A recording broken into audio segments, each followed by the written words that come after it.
Corporation ಅಧಿಕಾರಿಗಳಿದ್ದಾರೆ, ಅವರು ಇಲ್ಲಿ ಕೆಲಸ ಮಾಡಿಸ್ಬೇಕಾಗಿರುವಂಥದ್ದು. ನಮ್ಮ ಸರ್ಕಾರ ಸನ್ಮಾನ್ಯ ಸಿದ್ದರಾಮಯ್ಯ ಸಾಹೇಬರು ಮತ್ತು ಡಿ ಕೆ ಶಿವಕುಮಾರ್ ಸಾಹೇಬರು ನಮಗೆ ಅನುದಾನವನ್ನು ಕೊಟ್ಟು ಮೂಲಭೂತ ಸೌಕರ್ಯಕ್ಕೆ ಅಂತ ಅನ್ನೋದನ್ನೇ ಈಗ ಈ ವರ್ಷ ಒಂದು 50 ಕೋಟಿ ರೂಪಾಯಿ ಅಷ್ಟು ಅನುದಾನವನ್ನು ಕೊಟ್ಟಿದ್ದಾರೆ. ಮತ್ತೆ ನಮ್ಮ ಕಾರ್ಪೊರೇಷನ್ ಅಲ್ಲಿ ಇರುವಂತಹ ಗ್ರಾಂಟ್ಗಳನ್ನ ಉಪಯೋಗಿಸ್ಕೊಂಡು ಈ ಮೂಲಭೂತ ಸೌಕರ್ಯಕ್ಕೆ ನಾನು ಹೆಚ್ಚು ಅನುದಾನವನ್ನ 1, 2, 3, 4, 5 ಮತ್ತೆ 7 ಮತ್ತೆ 20ನೇ ವಾರ್ಡು ಇಷ್ಟು ವಾರ್ಡ್ಗೆ ನಾನು ಅತಿ ಹೆಚ್ಚು ಅನುದಾನವನ್ನ ವಿನಿಯೋಗಿಸ್ತಾ ಇದ್ದೀನಿ.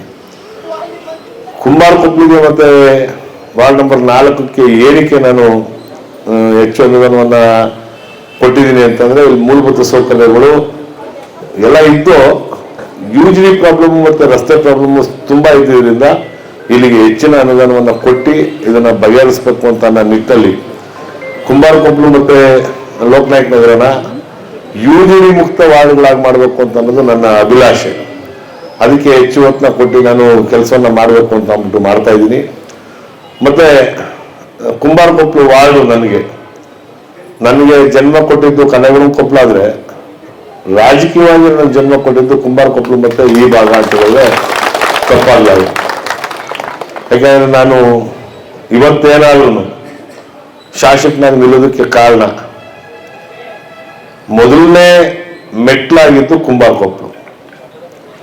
ನಾನು ಪಕ್ಷೇತರ ಅಭ್ಯರ್ಥಿಯಾಗಿ ನಿಂತ್ಕೊಂಡಾಗ ಹೆಚ್ಚು ಕಡಿಮೆ ಅದೊಂದು ವಾರ್ಡಲ್ಲೇನೆ ನನಗೆ 4,500 5 ಸಾವಿರದಷ್ಟು ಓಟ್ಗಳನ್ನ ಕೊಟ್ಟು ಅತಿ ಹೆಚ್ಚು ಮತವನ್ನ ಕೊಟ್ಟಿದ್ದು 3,800 ಎಷ್ಟು ತಗೊಂಡಿದ್ದೆ ಓಟು. ಅದರಲ್ಲಿ ಅತಿ ಹೆಚ್ಚು ಮತವನ್ನ 5,000 ಓಟು ಬಂದಿದ್ದೆ ವಾರ್ಡ್ ನಂಬರ್ 5ರಲ್ಲಿ ಅಂತ ಹೇಳಿದ್ರೆ ತಪ್ಪಾಗಲಾರ್ದು. ಅದಾದ ನಂತರ ವಾರ್ಡ್ ನಂಬರ್ 4ರಲ್ಲೂ ಬಂತು. ಅದೇ ರೀತಿ ಎಲ್ಲಾ ವಾರ್ಡಲ್ಲೂ ನನಗೆ ಮತ ಸಿಕ್ತು. ಪಕ್ಷೇತರ ಅಭ್ಯರ್ಥಿ ನಿಂತಾಗ ಒಂದು ಬೂತಲ್ಲೂ 50 ಓಟ್ಗಿಂತ ಕಡಿಮೆ ಯಾವುದರಲ್ಲೂ ಇರಲಿಲ್ಲ ನನಗೆ 224 ಬೂತ್ಗಳಲ್ಲಿ. ಅದಾದ ನಂತರ ನನಗೆ ಮತ್ತೆ ಕಾಂಗ್ರೆಸ್ ಪಕ್ಷದಿಂದ ಅವಕಾಶವನ್ನ ಮಾಡಿಕೊಟ್ಟಂತ ಸನ್ಮಾನ್ಯ ಸಿದ್ದರಾಮಯ್ಯ ಸಾಹೇಬರು ನನಗೆ ಅವಕಾಶ ಮಾಡಿಕೊಟ್ಟ ನಂತರ ಅತಿ ಹೆಚ್ಚು ನನಗೆ ಪ್ರೋತ್ಸಾಹವನ್ನ ಕೊಟ್ಟಿದ್ದು ಮತ್ತೆ ಸಹಕಾರವನ್ನ ಕೊಟ್ಟಿದ್ದು, ಧೈರ್ಯವನ್ನ ಕೊಟ್ಟಿದ್ದು, ಮಾನಸಿಕವಾಗಿರ್ಬೋದು ದೈಹಿಕವಾಗಿರ್ಬೋದು ಕುಂಬಾರಕೊಪ್ಪಲು ಜನತೆ ಅಂತ ಅನ್ನೋದನ್ನ ನಾನು ಯಾವುದೇ ಕಾರಣಕ್ಕೂ ಮರೆಯಲ್ಲ. ಈಗ ಹೇಳಿದ್ರು ಕುಂಬಾರಕೊಪ್ಪಲಿಗೆ 7 ಕೋಟಿ ರೂಪಾಯಿ ಅಷ್ಟು ಅನುದಾನವನ್ನ ಕೊಟ್ಟವ್ರೆ ಅಂತ ಅಂದ್ಬಿಟ್ಟು ಕುಂಬಾರಕೊಪ್ಪಲು ಮತ್ತೆ 4ನೇ ವಾರ್ಡ್ಗೆ 11 ಕೋಟಿಯಷ್ಟು ದುಡ್ಡನ್ನ ಅನುದಾನವನ್ನ ಕೊಟ್ಟೈತೆ ಅಂತ. ಈ 4ನೇ ವಾರ್ಡಲ್ಲಿ ಏನು ನಾನು ಕೊಟ್ಟಿದ್ದೀನಿ ಅದು ಸ್ಮಶಾನಕ್ಕೂ ಸೇರ್ತದೆ. ಮತ್ತೆ ಈ ರಸ್ತೆ ಈ ಬಲ್ಲಗಡೆಗೆ ಕುಂಬಾರಕೊಪ್ಪಲು ವಾರ್ಡು, ಎಡಗಡೆಗೆ 4ನೇ ವಾರ್ಡ್ ಬರ್ತದೆ ಲೋಕನಾಯಕ್ ನಗರ. ಈ ರಸ್ತೆ ಅಭಿವೃದ್ಧಿನೂ ತಗೊಂಡಿದ್ದೀವಿ, ಅದು ಇಬ್ಬರಿಗೂ ಸೇರಿದಂಗೆ ಆಗುತ್ತೆ. ಮತ್ತೆ ಕುಂಬಾರಕೊಪ್ಪಲಲ್ಲಿ ಕೆಂಪೇಗೌಡ ಸ್ಟೇಡಿಯಂನ ನಾವು ಮಾಡಬೇಕು ಅಂತ ಅಂದ್ಬಿಟ್ಟು ತೀರ್ಮಾನವನ್ನು ಮಾಡಿದ್ದೀವಿ. ಅದಕ್ಕೂ ನಾನೇ ಸ್ವತಃ ಬಂದು ಇಲ್ಲಿ ಯಜಮಾನರುಗಳು ಮತ್ತು ಯುವಕರುಗಳನ್ನೆಲ್ಲರೂ ಕರೆದ್ವಿ ಆ ಸ್ಟೇಡಿಯಂ ಅಲ್ಲಿ ಏನೇನು ಮಾಡಬೇಕು ಅಂತ ಅಂದ್ಬಿಟ್ಟು ನಾವು ಪ್ಲಾನ್ ಮಾಡಿ ಅದಕ್ಕೆ ಒಂದು 3.5 ಕೋಟಿ ರೂಪಾಯಿ ಅಷ್ಟು ಎಸ್ಟಿಮೇಟ್ ಮಾಡಿದ್ರು. ಮಣಿ ಅಂತ ಅಂದ್ಬಿಟ್ಟು ಇಲ್ಲೇ ಇದ್ರಲ್ಲ ಇಂಜಿನಿಯರು 3.5 ಕೋಟಿ ರೂಪಾಯಿ ಅಷ್ಟು ಮಾಡಿದ್ರು. ಈಗ ಮತ್ತೆ ಅದನ್ನ ರಿವೈಸ್ ಮಾಡಿ ಅಲ್ಲಿ ಹೆಚ್ಚಿನ ಕೆಲಸ ಆಗಬೇಕು. ಮತ್ತೆ ಸ್ಟೇಡಿಯಂ ಆ ಕ್ರೀಡಾಂಗಣದಲ್ಲಿ ಎಲ್ಲಾ ತರದ ಆಕ್ಟಿವಿಟೀಸ್ಗಳು ನಡೀಬೇಕು ಮತ್ತೆ ಎಲ್ಲದಕ್ಕೂ ಉಪಯೋಗ ಆಗಬೇಕು ಅಂತ ಅಂದ್ಬಿಟ್ಟು ತೀರ್ಮಾನವನ್ನು ಮಾಡಿ ಇನ್ನೂ 1.5 ಕೋಟಿ ರೂಪಾಯಿನ ಎನ್ಹಾನ್ಸ್ ಮಾಡಿ 5 ಕೋಟಿ ರೂಪಾಯಿ ಅಷ್ಟು ಅನುದಾನವನ್ನ ಸ್ಟೇಡಿಯಂಗೆ ಕೊಡ್ತಾ ಇದ್ವಿ. ಅದು ಏಪ್ರಿಲ್ ಇಂದ ಅದನ್ನು ಕೆಲಸ ಶುರು ಆಗುತ್ತೆ. ಇದೆಲ್ಲ ಯುಜಿಡಿಗೆ ವರ್ಕ್ ಮತ್ತೆ ರಸ್ತೆ ಎಲ್ಲ ಡ್ರೈನು, ಸ್ಟಾಮ್ ವಾಟರ್ ಡ್ರೈನು ನನಗೆ ಶಿವಮೊಗ್ಗವನ್ನು ಜಯರಾಮಣ್ಣನು ತುಂಬಾ ನನಗೆ ಒತ್ತಾಯ ಮಾಡ್ತಾ ಇದ್ರು. ನಮ್ಮ ಆದಿಶಕ್ತಿ ದೇವಸ್ಥಾನದ ಹಿಂಭಾಗ ಇರುವಂತ ಸ್ಟಾಮ್ ವಾಟರ್ ಡ್ರೈನ್ ನ ಸ್ಲಾಬ್ಗಳು ಹಾಕ್ಬೇಕು ಹಿಂದ್ಗಡೆ, ಮತ್ತೆ ಆ ವಾಟರ್ ಡ್ರೈನ್ ನ ಪೂರ್ಣ ಪ್ರಮಾಣವಾಗಿ ಕೆಲಸ ಮುಗಿಸ್ಬೇಕು ಅಂತ. ಮತ್ತೆ ಈ ಭಾಗದಲ್ಲಿ ರಸ್ತೆಗಳು ಮತ್ತೆ ಇಲ್ಲೂ ಸ್ಟಾಮ್ ವಾಟರ್ ಡ್ರೈನ್ದು ಮತ್ತೆ ಎಲೆಕ್ಟ್ರಿಕ್ ಪೋಲ್ಗಳು ಇದೆಲ್ಲವನ್ನೂ ಕಂಪ್ಲೇಂಟ್ಗಳನ್ನ ನಾನು ಪಾದಯಾತ್ರೆಗೆ ಬಂದಾಗ ತಿಳಿಸಿದ್ರು. ಆಗ ಏನೇನು ಸಣ್ಣ ಪುಟ್ಟ ಮಾಡಕ್ ಸಾಧ್ಯವಿತ್ತು ಅದೆಲ್ಲವನ್ನೂ ಮಾಡಿಸಿದ್ದೆ. ಈಗ ಹೆಚ್ಚಿನ ಅನುದಾನವನ್ನು ಹಾಕಿ ಏನೇನು ಮೇಜರ್ ವರ್ಕ್ ಐತೆ ಅದನ್ನೆಲ್ಲವನ್ನು ಈ ಭಾಗದಲ್ಲಿ ಮಾಡಬೇಕು ಅಂತ ನಾವು ತೀರ್ಮಾನವನ್ನು ಮಾಡಿ ಇವತ್ತು ಅದಕ್ಕೆ ಗುದ್ಲಿ ಪೂಜೆಯನ್ನ ಮಾಡಿದ್ವಿ.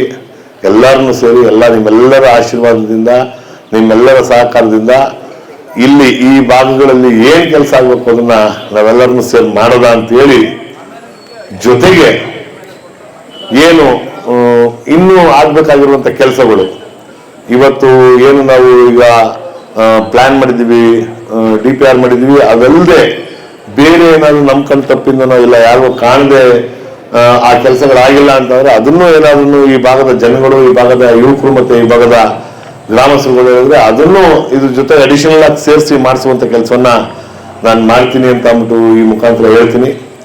ನಮಗೆ ಸೂಪರಿಂಟೆಂಡೆಂಟ್ ಇಂಜಿನಿಯರು ಮತ್ತೆ ಎಕ್ಸಿಕ್ಯೂಟಿವ್ ಇಂಜಿನಿಯರು AW ಎಲ್ಲಾರನ್ನು ತುಂಬಾ ಸಹಕಾರವನ್ನು ಕೊಟ್ಟು ನಾನು ಏನೇ ಕೆಲಸ ಹೇಳಿದ್ರು ನಮ್ಮ ಕಾರ್ಪೊರೇಷನ್ ಕಮಿಷನರ್ ಬರಬೇಕಾಯ್ತು ಈ ಕಾರ್ಯಕ್ರಮಕ್ಕೆ. ಇವತ್ತು ಬೆಳಗ್ಗೆ 6 ಗಂಟೆಯಿಂದ ನಾನು ಕಾರ್ಯಕ್ರಮಗಳಲ್ಲಿ ನಾನು ಭಾಗಿಯಾಗಿದ್ದೀನಿ. ಕ್ಯಾನ್ಸರ್ ಅವೇರ್ನೆಸ್ ಒಂದು ಕಾರ್ಯಕ್ರಮ, ಅದಾದ ನಂತರ ಸ್ವಚ್ಛತಾ ಸರ್ವೇಕ್ಷಣದ ಒಂದು ಕಾರ್ಯಕ್ರಮ, ಕಾರ್ಪೊರೇಷನ್ ಕಮಿಷನರ್ ಸಾಹೇಬರು ಇನ್ನೂ ಒಂದು ಕಾರ್ಯಕ್ರಮ ಇತ್ತು, ಅಲ್ಲಿ ನಾನು ಹೋಗ್ಬೇಕಾಯ್ತು. ನಾನು ಅಲ್ಲಿ ಬರೋಕ್ಕಾಗಲ್ಲ, ಇಲ್ಲಿ ಗುಳ್ಳಿ ಪೂಜೆ ಇಟ್ಕೊಂಡಿರೋದ್ರಿಂದ ನಾನು ಅಲ್ಲಿ ಹೋಗ್ತಾ ಇದ್ದೀನಿ ಸರ್, ನೀವು ದಯವಿಟ್ಟು ಅಲ್ಲಿ ಮುಗಿಸ್ಕೊಂಡು ಇಲ್ಲಿಗೆ ಬನ್ನಿ ಅಂತ ಅಂದೆ. ಅವ್ರು ಇಲ್ಲಿಗೆ ಬರೋಕ್ಕಾಗಿಲ್ಲ, ಇಲ್ಲ ಅಂದ್ರೆ ಅವ್ರನ್ನೂ ಬರ್ತಿದ್ರು, ಆ ಕಾರ್ಯಕ್ರಮ ಇಲ್ಲ ಅಂದಿದ್ರೆ. ಮತ್ತೆ ಏನು ಇಲ್ಲಿ ಇನ್ನೂ ಕೆಲಸಗಳಾಗಬೇಕು, ಮೂಲಭೂತವಾಗಿ ಏನಾಗಬೇಕು ಅದನ್ನ ಮಾಡಿಸುವಂಥದ್ದನ್ನ ಪ್ರಾಮಾಣಿಕತೆಯಿಂದ ಮತ್ತೆ ಇಚ್ಛಾಶಕ್ತಿಯಿಂದ ನಾನು ಮಾಡ್ತೀನಿ ಅಂತ ಈ ಸಭೆ ಮುಖಾಂತರ ಭರವಸೆ ಕೊಟ್ಟು ಎಲ್ಲ ಇವತ್ತು ನಾನು ಇನ್ನೂ ಮಾತಾಡುವಂಥದ್ದು ಜಾಸ್ತಿ ಇತ್ತು, ಈಗ ಜಾಸ್ತಿ ಮಾತಾಡೋದಾಗಲೇ 11:30 ಟೈಮ್ ಆಗೈತೆ. ನಾನು ಒಂದು ಸಾಮೂಹಿಕ ವಿವಾಹ ಬೇರೆ ಹೋಗ್ಬೇಕು ಅಂತ ಎಲ್ಲರಲ್ಲೂ ಅವ್ರಿಗೆ ಅವಕಾಶವನ್ನ ಕೊಡುವಂಥದ್ದನ್ನ ನಾವು ಕಾಣ್ತಾ ಇದೀವಿ. ಇವತ್ತು ಅಂತಾರಾಷ್ಟ್ರೀಯ ಮಹಿಳಾ ದಿನಾಚರಣೆ ದಿವಸ ನಾವು ಇವತ್ತು ಕುಂಬಾರಕೊಪ್ಪಲು ಮತ್ತೆ ಲೋಕನಾಯಕನಗರದ ಅಭಿವೃದ್ಧಿ ಕೆಲಸಗಳಿಗೆ ಗುದ್ಲಿ ಪೂಜೆ ಇಟ್ಕೊಂಡ್ರೆ ನಿಜವಾಗ್ಲೂ ಒಂದು ಒಳ್ಳೆಯ ಕೆಲಸ ಅಂತ ಅಂದ್ಬಿಟ್ಟು ನಾನಾದ್ರೂ ಭಾವಿಸ್ತಾ, ಜೊತೆಗೆ ಇವತ್ತು ಏನು ಮಹಿಳೆಯರಿಗೆ ನಾನು ಇನ್ನೊಂದು ಮಾತಾಡ್ತೀನಿ, ರತ್ನಮ್ಮನವರು ಮಹಿಳೆಯರ ಬಗ್ಗೆ ಭಾರಿ ಹೇಳಿದ್ರು. 33% ಬರ್ತೈತೆ ಈಗ ನಿಮ್ಗೆ ಮಹಿಳೆಯರಿಗೆ. ಹೆಚ್ಚು ಕಡಿಮೆ 224 ಜನ MLAಗಳಲ್ಲಿ 85ರಿಂದ 90 ಜನ ಮಹಿಳೆಯರೇ ಇರ್ತಾರೆ. ಹೆಣ್ಣುಮಕ್ಕಳು ಹೊರಗಡೆ ಬರ್ತಿರ್ಲಿಲ್ಲ. ನಾನು 96ನೇ ಇಸ್ವಿನಲ್ಲಿ ಒಂದು ಮಹಿಳಾ ಸಂಸ್ಥೆ ಅಂತ ಓಪನ್ ಮಾಡಲಾಗಿ ಇವತ್ತು ಎಷ್ಟು ಜನ ಹೆಣ್ಣುಮಕ್ಕಳು ಹೊರಗಡೆ ಬಂದು ಅದೆಲ್ಲ ದುಡಿತಾ ಇದ್ದಾರೆ ಅಂದ್ರೆ ನಿಮ್ಮಂತ ಹೆಣ್ಮಕ್ಳಿಂದಾನೆ ಇವತ್ತು ಹೆಣ್ಮಕ್ಳುಗಳಿಗೆ ಮೀಸಲಾತಿನೂ ಸಿಗ್ತಾ ಇರೋದು. ಮತ್ತೆ ಇವತ್ತು 224 ಜನ MLA ಗಂಡಸರು MLAಗಳಲ್ಲಿ ಅವರು 50% ಐತೆ. ನಮ್ಮ ಲೆಜಿಸ್ಲೇಟಿವ್ ಅಸೆಂಬ್ಲಿಲೂ ಹೆಚ್ಚು ಕಡಿಮೆ 85ರಿಂದ 90 ಜನ ಹೆಣ್ಮಕ್ಳೇ ಇರ್ತಾರೆ ಮುಂದಿನ ದಿನಗಳಲ್ಲಿ. ನಮಗೂ ಸ್ವಲ್ಪ ಆ ಹೆಣ್ಮಕ್ಳು ನಾವೆಲ್ಲ ಬಿಳಿ ಬಟ್ಟೆ ಹಾಕೊಂಡು ಕೂತಿರ್ತಾರೆ, ಎಲ್ಲರೂ ನೋಡಿ ನೋಡಿ ಬೇಜಾರು ಇರ್ತದೆ. ಹೆಣ್ಮಕ್ಳುಗಳು ಕಲರ್ ಸೀರೆ ಹಾಕೊಂಡು ಬಟ್ಟೆ ಹಾಕೊಂಡು ಬಂದಾಗ ಅಲ್ಲಿ MLAಗಳಿಗೂ ಒಂದ್ ಸ್ವಲ್ಪ ಇದಾಯ್ತದೆ. ಮತ್ತೆ ಹೆಣ್ಮಕ್ಳಿದ್ರೆ ಈ ದೇಶದ ಅಭಿವೃದ್ಧಿಗೆ, ಈ ನಾಡಿನ ಅಭಿವೃದ್ಧಿಗೆ 100% ಮಹಿಳೆಯರೇ ಕಾರಣ ಅಂತ ನಾನು ಹೇಳೋದಕ್ಕೆ ಇಷ್ಟಪಡ್ತೀನಿ. ಯಾಕೆಂದ್ರೆ ಇವತ್ತು ಮಹಿಳಾ ದಿನಾಚರಣೆ, ಮಹಿಳೆಯರು ಎಲ್ಲದರಲ್ಲೂ ಸಶಕ್ತರು ಅಂತ ಅನ್ನೋದನ್ನ ತಿಳಿದೇನೆ ನಾವು ಗೃಹಲಕ್ಷ್ಮಿ ಯೋಜನೆಯನ್ನ ನಮ್ಮ ಮುಖ್ಯಮಂತ್ರಿಗಳಾದ ಸಿದ್ದರಾಮಯ್ಯ ಅವರು ಮತ್ತೆ DK ಶಿವಕುಮಾರ್ ಸಾಹೇಬ್ ಇಬ್ರು ಸೇರಿ 2,000 ರೂಪಾಯಿನ ಕೊಡ್ತಾ ಇರುವಂತದ್ದು. ಅದನ್ನ ಗಂಡಸರು ಕೊಟ್ರೆ ಅದು ಉಪಯೋಗ ಬರಲ್ಲ, ಹೆಂಗಸರು ಕೊಟ್ರೆ ಅದು ಈ ದೇಶದ ಅಭಿವೃದ್ಧಿಗೆ ಕಾರಣ ಆಯ್ತದೆ ಅಂತ ಅಂದ್ಬಿಟ್ಟು 2,000 ರೂಪಾಯಿ ದುಡ್ಡನ್ನ ಹಣವನ್ನ ಕೊಡ್ತಾ ಇರುವಂತದ್ದು ನಮ್ಮ ಸರ್ಕಾರ. ಹಾಗಾಗಿ ಇವನ್ನೆಲ್ಲವನ್ನು ಮನಗಂಡು ಇವತ್ತು ಮಹಿಳೆಯರು ತುಂಬಾ ಕಡಿಮೆ ಬಂದವ್ರೆ. ನಮ್ಮ ವಾರ್ಡಲ್ಲಿ ಸಿಕ್ಕಾಪಟ್ಟೆ ಜನ ಮಹಿಳೆಯರು ಬರ್ಬೇಕಾಯ್ತು. ಆಕ್ಚುಲಿ ಇವರೆಲ್ಲ ಯಾರು ತಿಳಿಸಲು ಗೊತ್ತಿಲ್ಲ. ನಮ್ಮ ಶೋಭಾಗಿ ಅವರು ಸುಮಾರಿನ ಬಂದಿಲ್ಲ. ಮುಂದಿನ ದಿನಗಳಲ್ಲಿ ಮದುವೆಗಳು ಮತ್ತೆ ಕಾರ್ಯಕ್ರಮಗಳು ಹೆಚ್ಚಿಗೆ ಇರೋದ್ರಿಂದ ಎಲ್ಲರೂ ಹೊರಗಡೆ ಹೋಗೋದೆ. ಆಯ್ತು, ಒಳ್ಳೇದಾಗ್ಲಿ. ಮತ್ತೆ ಈ ಏನು ಇವತ್ತು ನಾವು ಈ ಕೆಲಸವನ್ನ ಇಲ್ಲಿ ಪೂಜೆ ಮಾಡಿದ್ವಿ ಅದನ್ನ ಎಲ್ಲರನ್ನು ಜವಾಬ್ದಾರಿ ತಗೊಂಡು ಮಾಡಿಸುವಂತ